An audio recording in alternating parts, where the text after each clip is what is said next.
এই মুহূর্তে অস্ট্রেলিয়ায় ম্যাকাইতে আছেন রিপোর্টার তারেক হাসান শিমুল। সর্বশেষ খবর জানতে সরাসরি যুক্ত হচ্ছি তার সঙ্গে।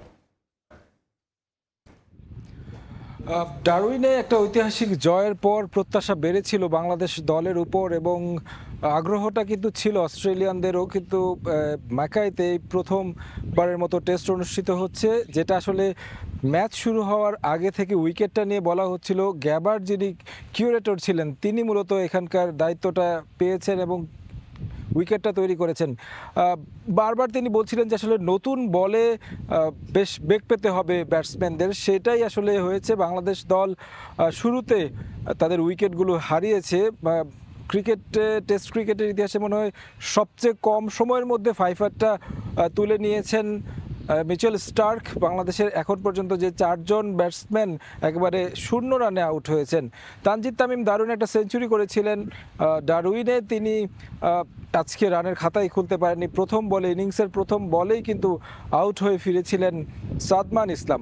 বাংলাদেশ দলের আসলে এখন যেই পরিস্থিতি, তাতে আসলে বলা যায় যে টেস্ট ক্রিকেটে যে এক ইনিংসে সর্বনিম্ন স্কোর 26 রানে, সেটা পার করাটা মানে একটা কঠিন ব্যাপার হয়ে দাঁড়িয়েছে। যদি আমরা প্রথম ইনিংসের হিসেবটা করি, তাহলে প্রথম ইনিংসে এর আগে 30 রানে অল আউট হয়েছিল নিউজিল্যান্ড। সেই যে ইতিহাস, সেটাও আসলে পার করতে পারবে কিনা বাংলাদেশ, সেটা এখন আসলে দেখার বিষয়।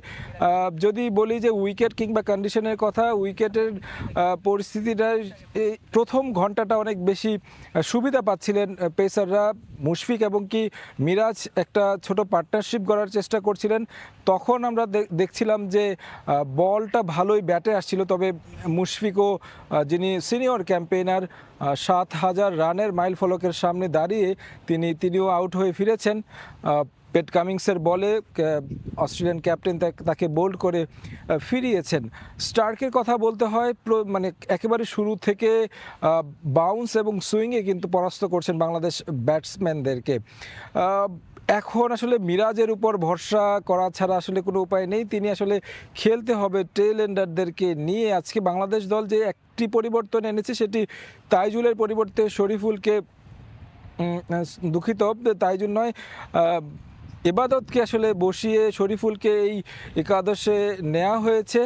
এখন আসলে স্বীকৃত ব্যাটসম্যানের কথা যদি বলি, এখন পর্যন্ত শুধু মিরাজই রয়েছেন, পাশাপাশি তাইজুল এখন মাঠে এসেছেন। সব মিলিয়ে বলতে হয় যে বাংলাদেশ দলের জন্য এটা মহা বিপদ তৈরি হয়েছে। অস্ট্রেলিয়ার কথা বলতে হয়, তারা আসলে যে কতটা কঠিনভাবে ঘুরে দাঁড়াতে পারে, সেটার প্রমাণ তারা দিয়েছে আজকের এই প্রথম সেশনের প্রথম ঘন্টায়। বাংলাদেশ দলের 6 উইকেট এরই মধ্যে তুলে নিয়েছে 21 রানের মধ্যে। বাংলাদেশকে এই টেস্টে যদি আসলে ইতিবাচক ক্রিকেট খেলতে হয়, তাহলে কিন্তু একটা বড় পার্টনারশিপ দরকার। সেই পার্টনারশিপটার পথে কতটা বাংলাদেশ এগিয়ে যেতে পারে, এখন আসলে সামনের সময়গুলোতে আসলে বলা যাবে। তো আমার কাছে ম্যাকাই থেকে এই ছিল সবশেষ খবর।